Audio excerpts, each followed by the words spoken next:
Coupable d'office. Bonsoir canapé, siège de mon postérieur, on se connaît déjà, non? T'assois pas là, je viens de taper les coussins. Tu les as tapés, je les ai payés. Autrement dit, j'ai gagné.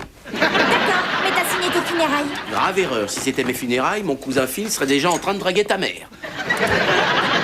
Tu sais que grand-mère et grand-père vont débarquer? Ouais, demain. Ce soir, on se détend en priant que la neige ait bloqué tous les ponts et les autoroutes entre ici et l'Indiana. Non, papa, ils ont décidé d'arriver ce soir. D'accord, alors dis à ta mère que je bosse tard ce soir, je reviens dans la matinée. C'est toi que j'ai entendu rentrer? Non? Oh, c'est pas vrai. Bon, alors, tu peux me dire ce que c'est? Une éponge? Et qui n'est pas méchante. Alors, comment se fait-il que je sois la seule à l'utiliser? Chérie, calme-toi. Je sais que tes parents arrivent plus tôt, je sais que leurs disputes te rendent folle, mais n'oublie pas qu'on est chez nous et qu'on est adulte. Bill, tu t'es essuyé les pieds? Laurie m'a dit que c'était pas la peine.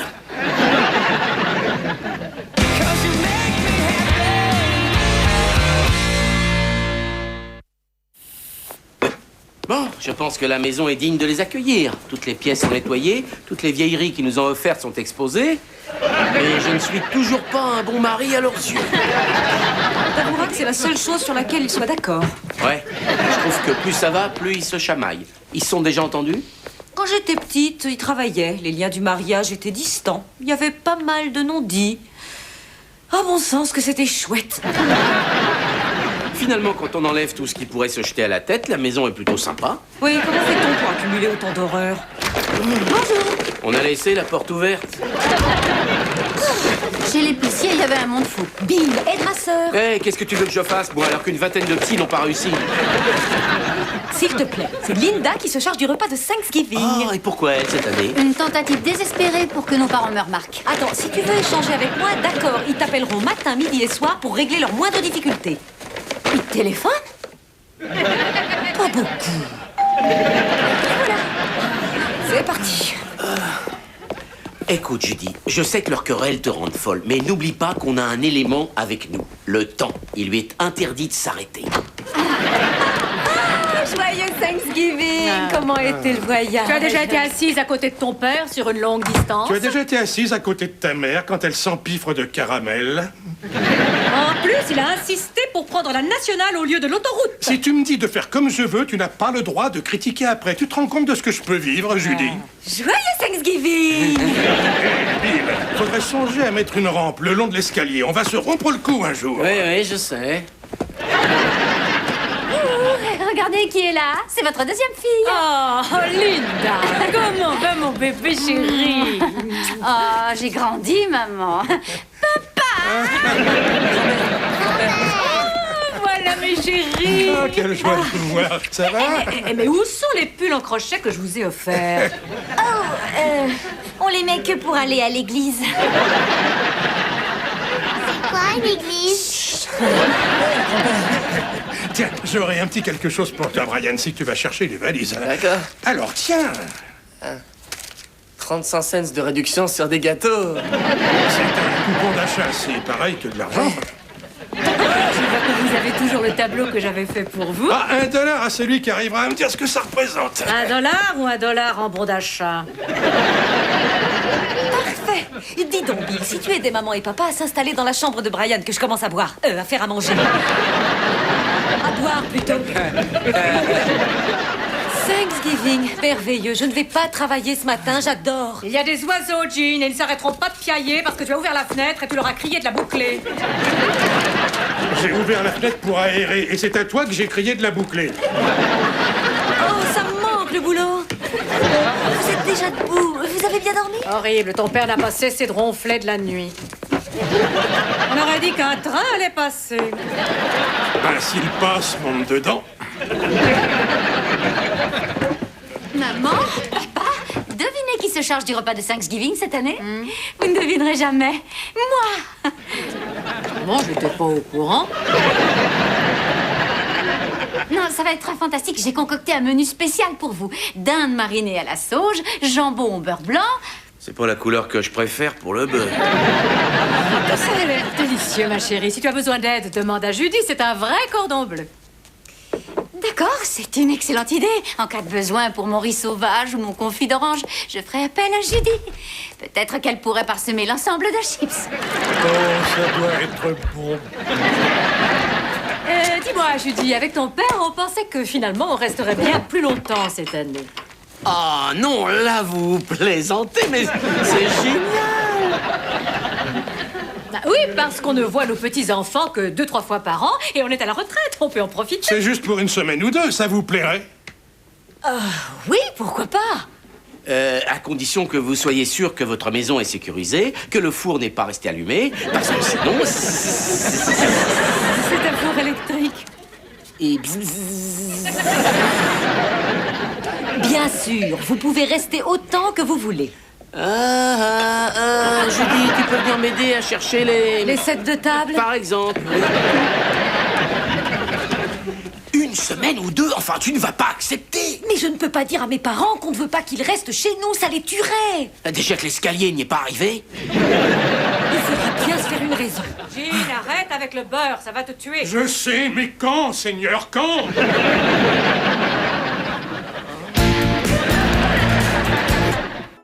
Comment ça se fait qu'ils ne vendent pas de chaussettes au drugstore? C'est pas la faute du drugstore si tu as oublié de prendre les chaussettes. Je n'ai pas dit que c'était leur faute.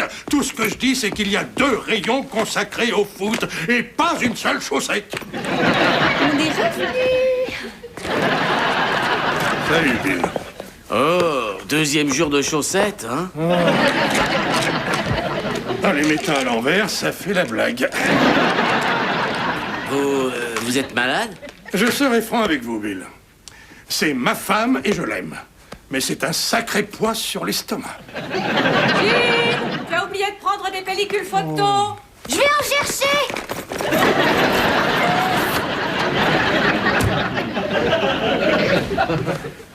Jean, vous permettez que je vous donne un conseil? Allez-y, je suis tout oui avec l'estomac en vrille. Voilà, il y a une petite astuce que j'utilise quand votre fille me tape sur les nerfs. Encore que Judy ne soit jamais Oui, venez-en, au fait, mon garçon. Voilà. Quand elle se défoule sur moi, je suis là et je me dis, qu'est-ce que je préfère faire la prochaine demi-heure? Me disputer avec ma femme ou passer un bon moment devant la télé? Et calmement, je dis, Judy, je t'accorde un point. Elle s'en va, et là, je peux appuyer sur le seul bouton digne d'intérêt. Celui-là. Mais ça revient à capituler. Non, c'est là la beauté du truc. Judy pense avoir gagné quand elle voit que je lui accorde un point. Mais dans ma tête, je lui disais de fermer son clapet. C'est une sorte de langage codé. J'appelle ça la feinte suprême. Oh, Jean, ou tu ouvres la fenêtre ou tu mets tes chaussures. On compte dîner là ce soir. Tu sais, Hélène... Waouh. Je t'accorde un point. Oh, merci.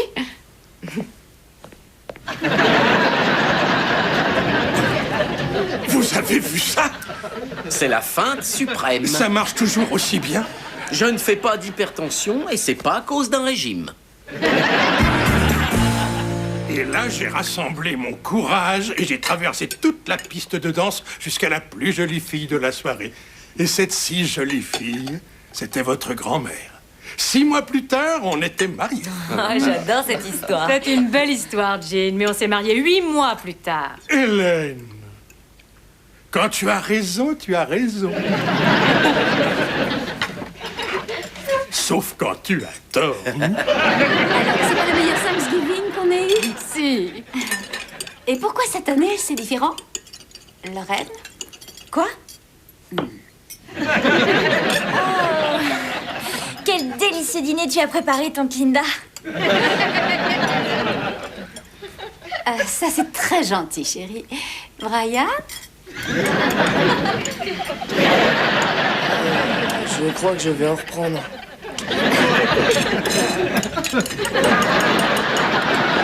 C'était vraiment délicieux comme repas. Je peux au moins débarrasser la table. Jean, lève-toi, aide-moi. Tout de suite, chérie, avec le plus grand plaisir. Sauf qu'elle me les brise menus.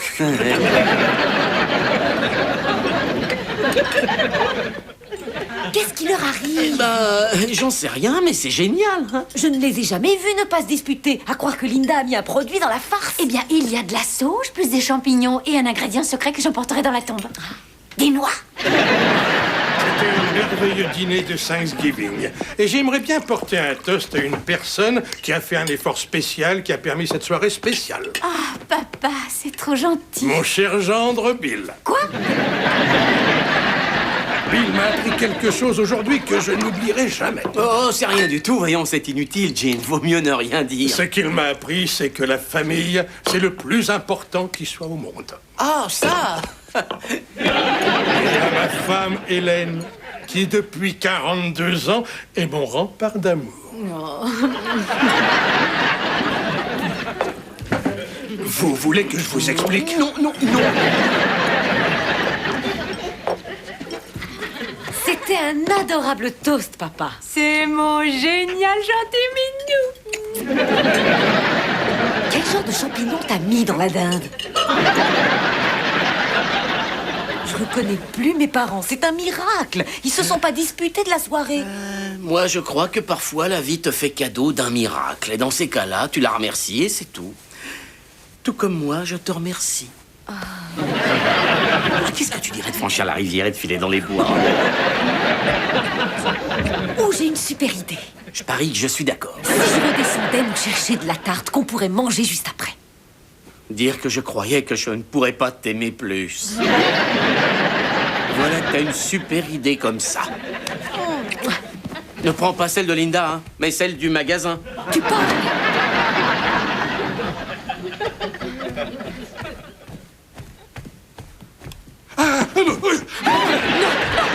Éteins la lumière! Éteins la lumière! Sexy tarte, sexy tarte. Je vais m'offrir du sexe et de la tarte.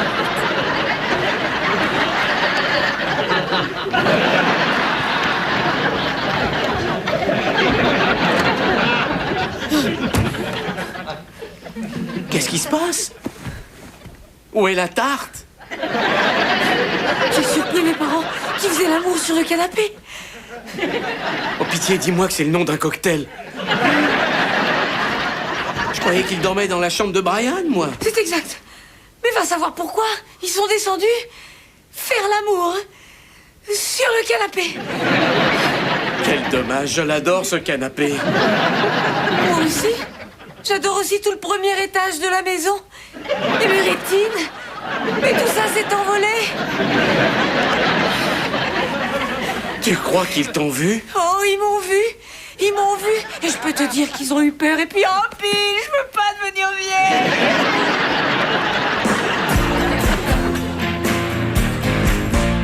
Qu'est-ce qu'on va faire? Je pourrais même pas les regarder en face. Je leur vois constamment en train de lui lécher l'oreille. Oh, Judy, tu ne peux pas effacer cette terrible image. Alors de grâce, évite de m'en parler.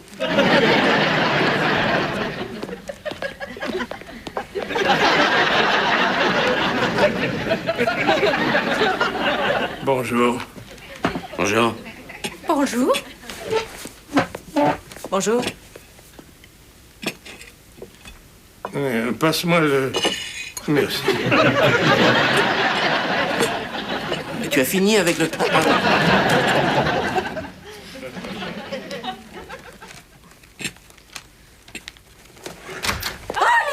Linda, Ça va, Linda? C'est toujours agréable d'être accueilli. J'ai envie de passer pour vous préparer un petit déjeuner de lendemain de Thanksgiving. Linda, chérie, c'est tellement gentil. Oh, ça me fait plaisir, maman. Oui, je sais bien qu'hier soir, tu as eu ton compte. Et je parie que maintenant, tu serais prête pour un deuxième tour. Alors, il s'est passé quelque chose après mon départ hier soir? D'accord. Je croyais qu'on avait des saucisses. Qui a planqué les saucisses? J'ai dit, t'as pas vu les saucisses? Linda, s'il te plaît, ferme-la, tu veux? Pourquoi? D'accord, qu'est-ce qu'il y a? Rien, y a rien du tout. S'il y a quelque chose, vous êtes tous très bizarres. Cette famille m'a toujours fait des cachotteries, à croire que je ne suis pas digne d'être dans la confidence. Vous savez, c'est injuste. Je demande à savoir ce qu'il y a. Je suis membre de la famille, quand même. Hier soir, j'ai découvert maman et papa qui faisaient l'amour. D'accord, bon appétit.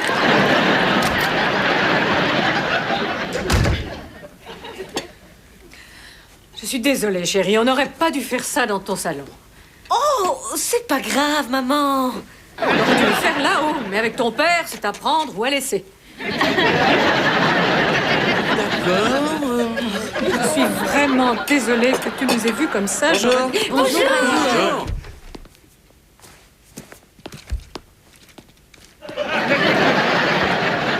Seulement, j'avais bu du vin et je n'avais jamais vu ton père plus charmant. Il m'avait parlé gentiment toute la journée. Et Gino, attends, tu mets trop de beurre. C'est une lamelle. C'est une noix. C'est une lamelle. C'est une noix. Tu veux que je te dise, j'arrête, je jette l'éponge. Tu arrêtes quoi? À Jean. faire semblant d'être gentil. Semblant? C'est exact. Depuis hier, je te raconte tout un tas de salades pour qu'enfin tu la fermes. Attends une minute. Donc, toutes ces choses gentilles que tu as dites hier, c'était qu'un tissu de mensonges? Cette fois, je peux te répondre sans mentir. Tu as raison, chérie. Je vais te poser une question, Jean. Si je suis si ennuyeuse, alors dis-moi pourquoi tu étais si pressée de me renverser sur ce canapé? Parce que tu es très bien foutue, Hélène. Sauf que j'arrivais jamais à t'arrêter de me casser les pieds pour pouvoir en profiter. Papa, quand je pense que tu as menti à maman, c'est terrible. Pourquoi tu t'en prends à moi, toi? C'est une idée qui vient de Bill. C'est ce qu'il fait avec toi depuis que vous êtes mariés, Judy. Ah, charmant. Donc, Bill me dit des bobards à longueur de temps pour que je ferme mon clapet. Un langage secret, selon lui. Il appelle ça la feinte suprême. Et ça porte un nom en plus génial. Chérie, je sais que ça va te donner l'impression de vouloir me disculper en disant ce que je vais dire, mais je crois que ton père est sénile. Alors c'est ça que tu ressens pour moi, Bill. Je t'énerve tellement que tu as fabriqué un langage pour avoir la paix et en plus tu l'as enseigné à mon père. Très bien, alors je vais te dire, on n'en serait pas là si t'avais eu le courage de dire à tes parents qu'une semaine chez nous, c'était beaucoup trop.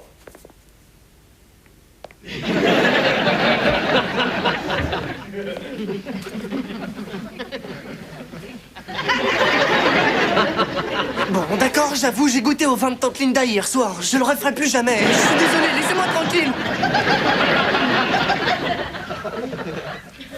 J'ignorais que nous étions un tel poids pour toi. Vous n'êtes pas un poids, Non, enfin. non.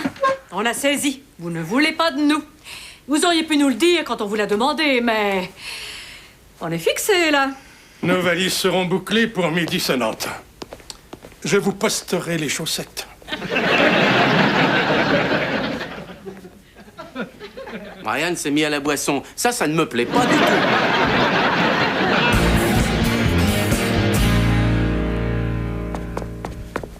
Salut. Salut. Désolé de ne pas avoir pu les convaincre de rester. Oui, ils sont très en colère. Judy, canapé, canapé.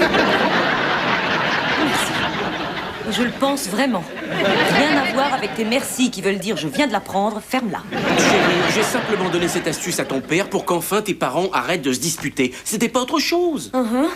Alors tu n'as jamais utilisé cette feinte contre moi? Bon, j'avoue, peut-être une fois ou deux maxi sur 15 ans de mariage, mais seulement quand j'y étais obligé. Oh, seulement quand tu y étais obligé, parce que ta femme est une horrible sorcière. Tu avais recours à ce truc pour m'obliger à la fermer. Ça, c'est un comportement puéril. C'est vrai, tu as raison. Je n'aurais pas dû faire ça. C'était stupide, je le reconnais. Je suis désolé. Ça va mieux, là? Oui, un peu. Ah, voilà, je l'ai refait, ça a encore marché.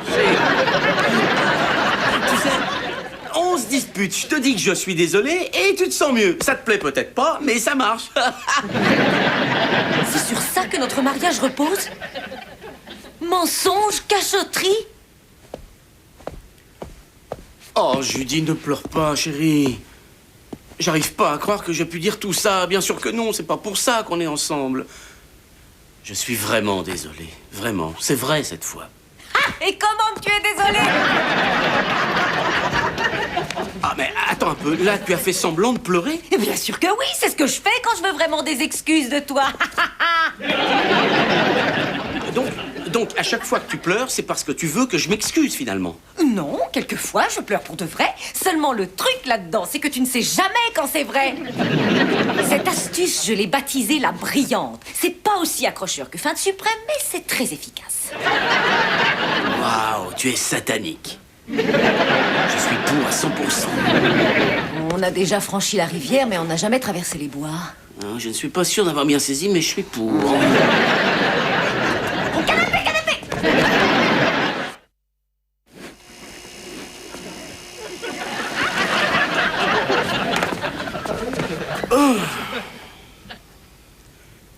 Encore une fois? Oui.